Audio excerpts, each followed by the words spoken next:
could make it big, and he said it looked like I already had.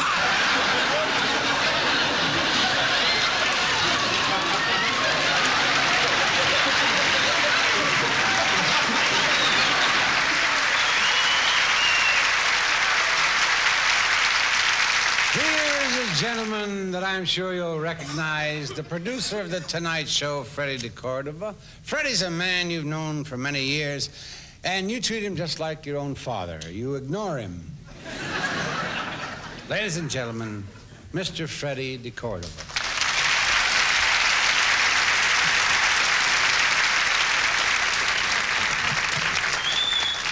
Thank you, Dean. Thank you very much. Johnny, I'm Fred DeCordova. Your producer, you know. It's good to see Joey Bishop on the dais tonight. We are very, very close. Joey calls me every morning and says, "Hi, Fred, is Johnny sick today?"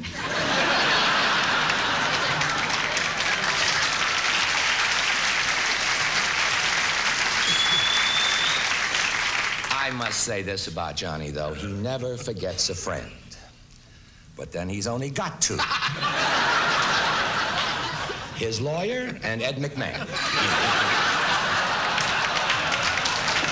night, Johnny.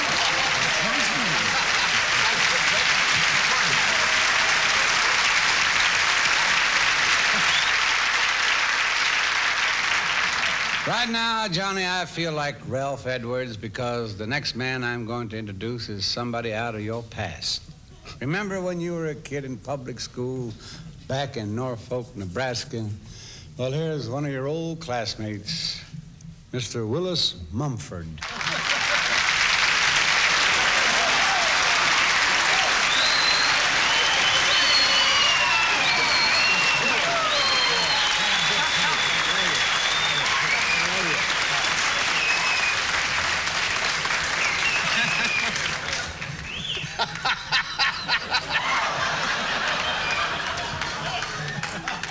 Well, God love you. What's that reason? I feel like a fool in these coveralls. Arnold Stabler drove me around in a semi-truck for the past 15 hours, and he said we was supposed to meet down at the barn, and there's a surprise for you there.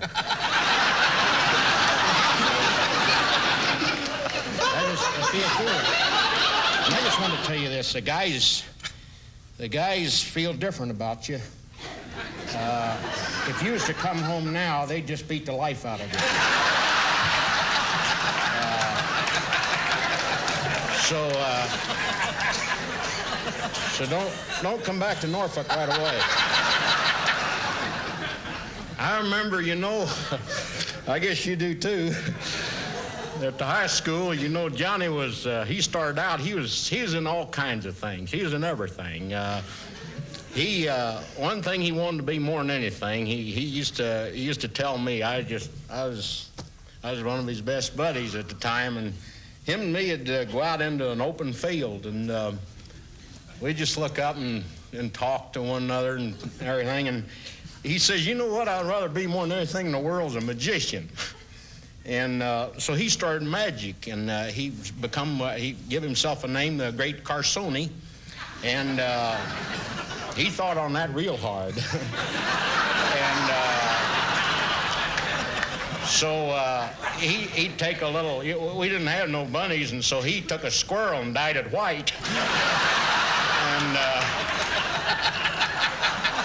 pulled it out, and the people go, that's a white squirrel.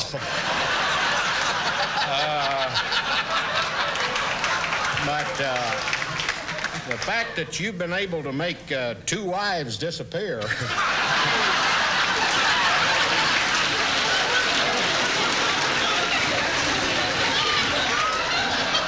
Listen, you take care of yourself. Wonderful to see you.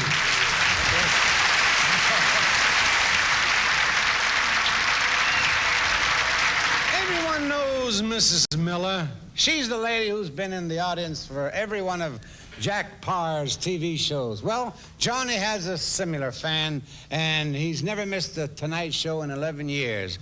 Would you all please welcome Mr. Foster Brooks?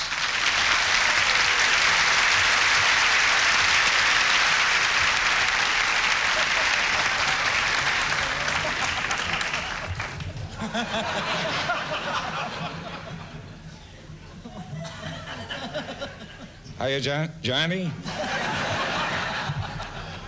I thought they were there for a while. They weren't going to get to me. I'm not saying it's been a long evening. When I sat down at the dais, I didn't need a shave.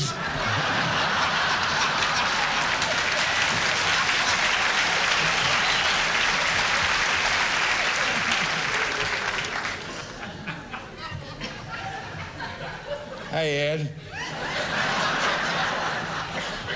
You look a little more smashed than usual tonight.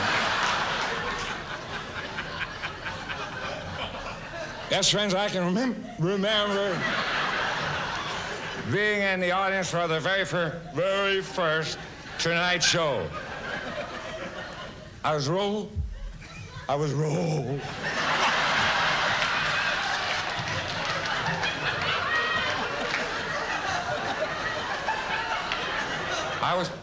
rolling in the aisles. Some yo-yo tied my shoestrings together.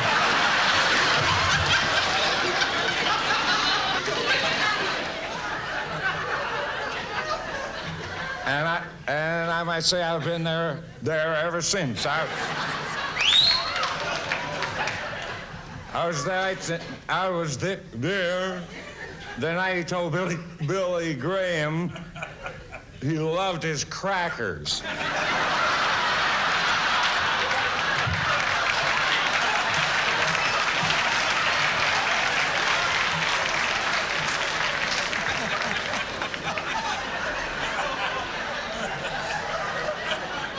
And the night he introduced Ed McMahon's wife as Ed McWoman.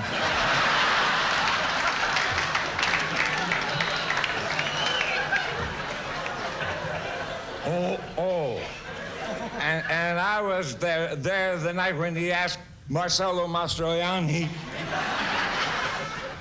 if innuendo was the Italian name for preparation H.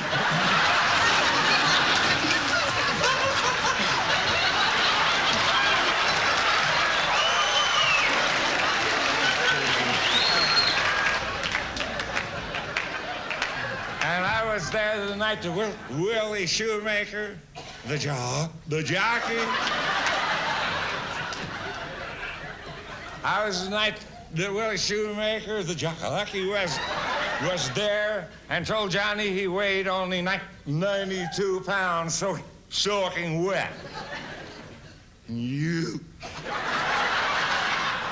He told him that's what he gets for standing under his horse.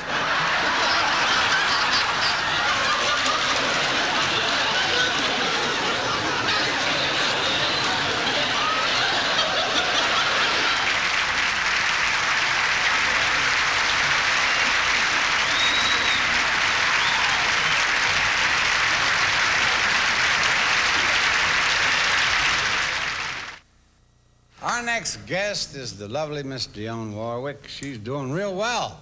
She's got a plantation down south where she raises colored cotton and has white folks pick it. Ladies and gentlemen, a great singer, Miss Dionne Warwick.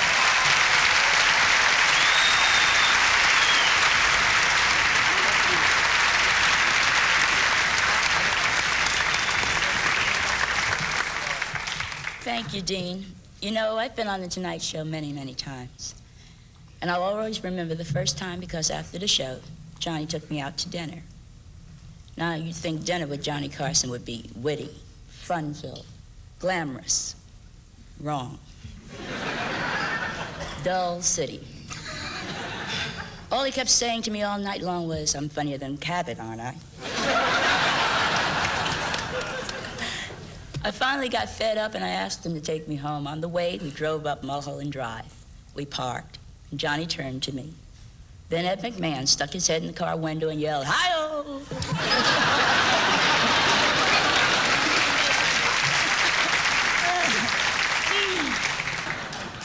I got bored and walked home. But I can honestly tell you, Johnny, that evening was just as thrilling as this. Ladies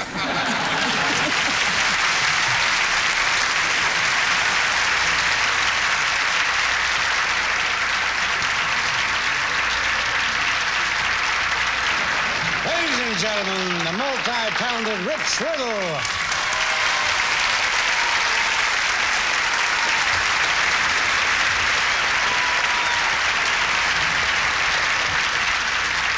Oh, yeah, thanks, Dean. Nice to see you, even if you can't see me.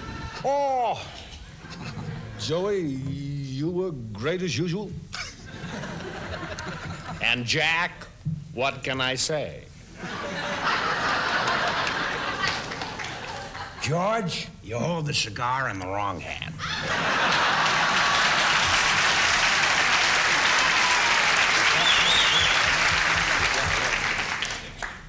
And Truman, now I know.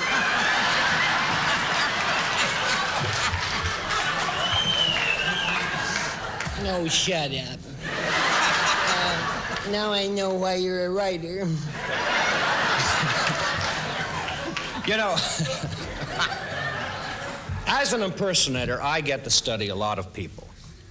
And Johnny Carson is the hardest voice I ever went after. And I'll tell you why. The man is definitely not well.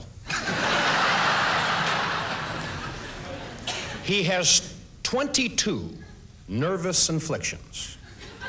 22 of the wildest mannerisms I've ever come across. Now, here is a list of Johnny's mannerisms.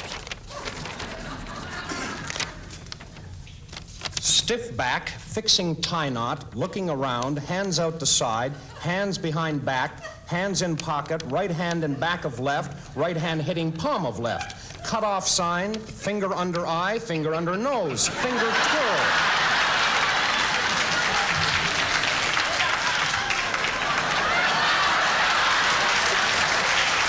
Doing some now.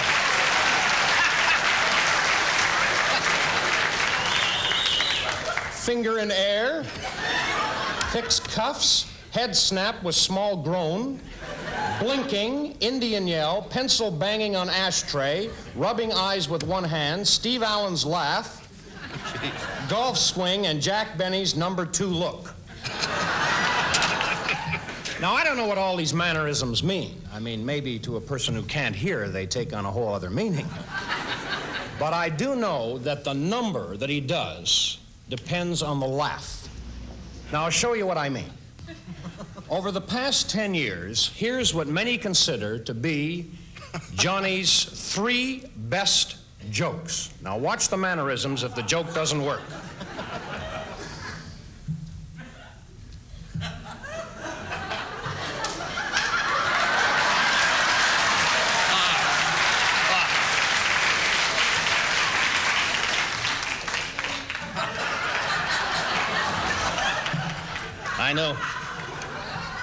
I know you love me tonight, but will you respect me in the morning?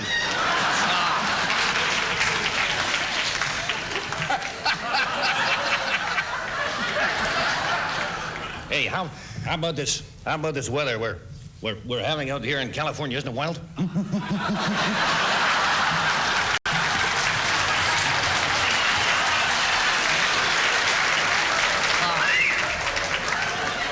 Isn't it wild? Isn't it something? Huh? No, it was so windy.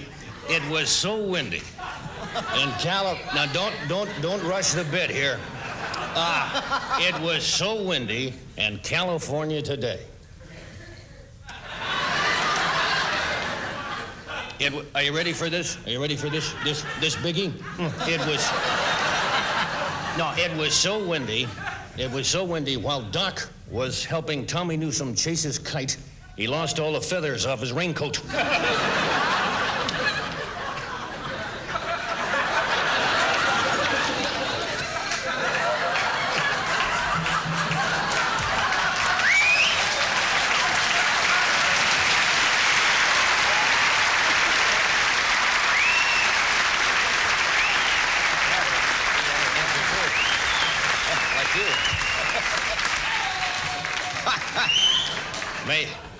May the sewers of Rangoon back up into your breakfast.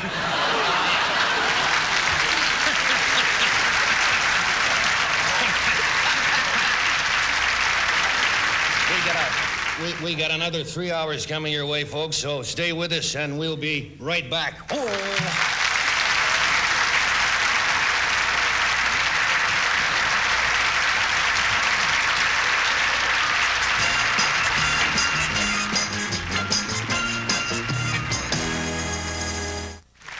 A lot of your friends and admirers couldn't be here tonight, so they sent some wires, and I'd like to read them to you.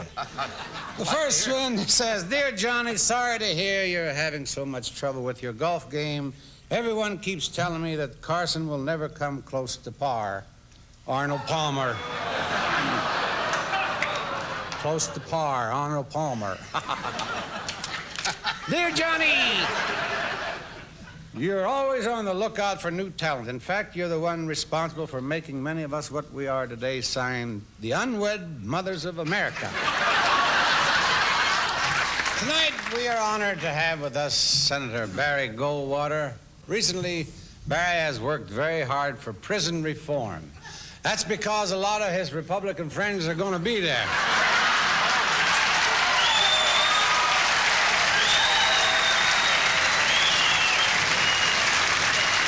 Ladies and gentlemen, the distinguished senator from the state of Arizona, Senator Barry Goldwater.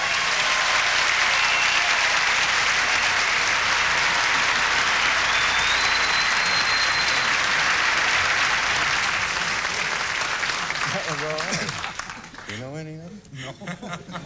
Thank you, Dean.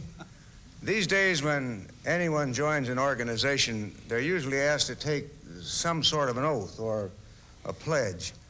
Now, the notable exception to this is Dean Martin, who has frequently tried joining Alcoholics Anonymous, but has never been sober long enough to remember the pledge. Recently, though, I was honored by being offered the opportunity of substituting for Johnny Carson during one of his many vacations. I'll say it was an honor which comes to every American sooner or later. It's a lot...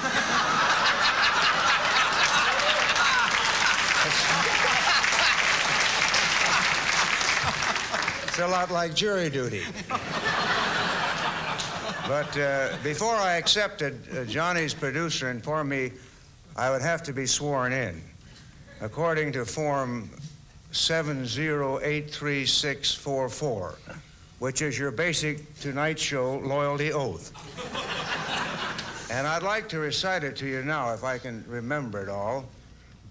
I will obey all studio fire laws and will refrain from using lit matches around highly inflammable objects such as Zsa Zsa Gabor's feather boas, Howard Cosell's toupee, or Ed McMahon's breath.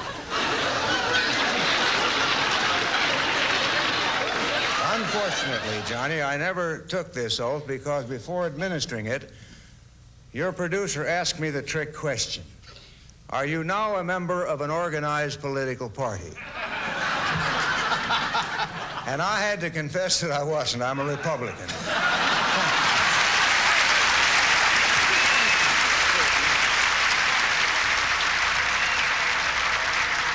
Now is the brilliant actress and two-time Academy Award winner, Miss Betty Davis.